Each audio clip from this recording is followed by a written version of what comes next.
নবীর পরীক্ষা নেন। এইভাবে বাবা ইব্রাহিম আলাইহিস সালাম যখন তিনি ৮৬ বছর বয়স হয়ে গেল, তিনি এখনো কোনো সন্তানের দেখা পান নাই। বাবা ইব্রাহিম আলাইহিস সালাম আল্লাহর কাছে কাঁদেন আর দোয়া করেন, আল্লাহ হে দয়াল আল্লাহ, আপনি আমাকে দয়া করে মায়া করে যৌন আওলাদ দান করেন।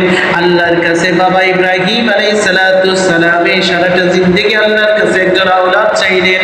আওলাদ চাইতে চাইতে ওনার বয়স যখন ৮৬ বছর হয়ে গেল, তখন আল্লাহ পাক রব্বুল আলামিন সেই ইব্রাহিম আলাইহিস সালামের ধৈর্যের পরীক্ষা নিলেন আর তার সুসংবাদ দিলেন, এবং ইব্রাহিম আলাইহিস সালামের ঘরে হযরতে ইসমাঈল জবিহুল্লাহর জন্মদান করলেন। সুবহানাল্লাহ।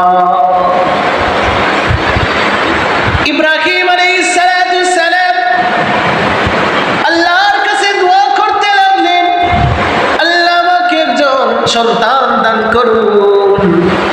আল্লাহর কাছে এইভাবে ইব্রাহিম আলাইহিস সালাম দোয়া করতে করতে ওনার বয়স যখন ৮৬ বছর হয়ে গেল, তখনও তিনি কোনো সন্তানের দেখা পান নাই। কিন্তু আল্লাহ পাক রব্বুল আলামিন তার বন্ধুরে খুশি করার জন্য ৮৬ বছর বয়সে একজন আওলাদ দান করলেন, আর সেই আওলাদই হলেন হযরতে ইসমাঈল জবিহুল্লাহ। সুবহানাল্লাহ।